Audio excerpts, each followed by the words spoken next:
Carla Abellana, napabulst sa latest report patungkol kay FPRRD. Umani ng atensyon ang reaksyon ng kapuso actress na si Carla Abellana matapos siyang magkomento ng bullshit sa isang Instagram post tungkol sa umano'y lumalalang kondisyon ng kalusugan ni dating Pangulong Rodrigo Duterte habang nasa kustodiya ng International Criminal Court, ICC, sa The Hague.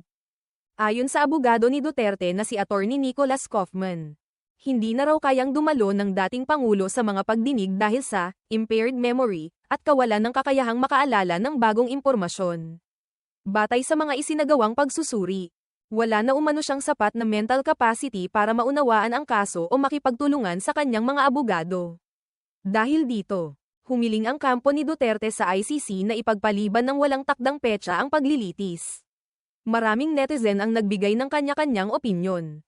Ngunit naging kapansin-pansin ang matapang na pahayag ni Abellana na umani ng halo-halong reaksyon, may sumang-ayon at may bumatikos.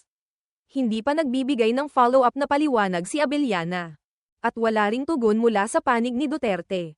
Patuloy namang mainit ang diskusyon online kung dapat bang ituloy ang kaso sa kabila ng umano'y kondisyon ng dating Pangulo.